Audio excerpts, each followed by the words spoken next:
Last week was a disaster, but I think we've made up for it this week and we've made some really good progress. Let me show you around.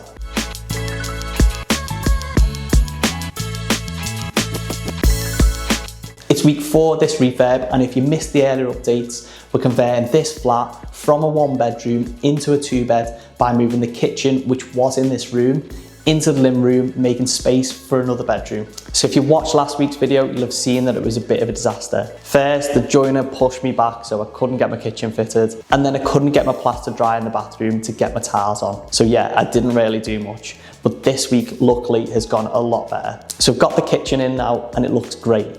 But I've got the same range of kitchen that I've been getting for the last 5 or so years, but it looks slightly different. There used to be a bit of a wood grain in it, but now that's gone and it looks a bit more smooth and modern. Does it look better? I don't know. Let me know what you think. In this kitchen, we've gone for fully integrated appliances, except from the washing machine. We never supply a washing machine in a rental property because they break too often and we have too much maintenance when fixing them. But I think in this one, having the dishwasher, fridge, an oven, everything integrated into the kitchen gives it a really modern finish that does look really good.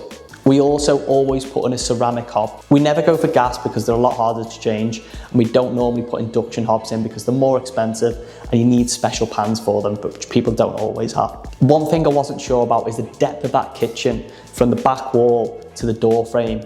I knew it was going to be a really tight gap, but luckily we've got the kitchen in and it hasn't cut into the door frame too much, so it still looks good. You'll also probably notice that we haven't got wall units running all the way along the kitchen.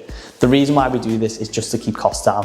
Obviously, having a full run of units along the wall there would just add a lot more onto the cost, and we have got an all right amount of storage in this kitchen, so it's a little bit unnecessary. We also don't tile the whole backsplash just to keep the cost down. What we do is we use an upstand for most of it, and then we'll install a glass backsplash behind the hob where it's going to get messiest. In the bathroom, we finally got the tiles in. It took absolutely ages for the plaster to dry, but it's done now. So the tile has been, and he's done everything that he needs to do. The plumber's also been in and he's done most of his bits, but we're at the stage now where all the bits that he needs to do isn't going to affect anything else. We can paint this room next week and it's not going to stop anything.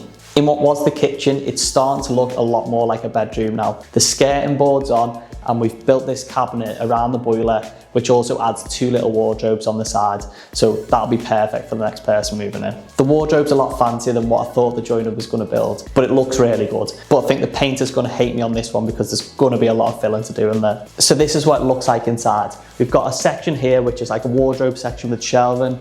Then we've got the boiler housing here and another housing behind me there, which is just the same as this one. The reason why we've done this is because we had to really build a cabinet around that boiler, otherwise it would have just looked really ugly in the room. The position of the boiler meant that we needed to build another cabinet here to take it to the wall, because again, otherwise you just have a cabinet on its own and it made the space really not functional. What we decided to do is build a 3rd cabinet on this side, which means that you've got enough wardrobe space so the tenants moving in won't need to bring a wardrobe for this room. Obviously, because we've converted it from the kitchen, it's not really laid out in the perfect way that you would have done if it was a bedroom from the beginning, because of the placement of the radiators and obviously the boiler. So yeah, this just makes it a bit more usable as a space. So all they'll need to bring is a bed, and they'll have wardrobe and all the storage in the room. So that's it for this week. Next week's going to be painting and second fix electrics. I'll see you then.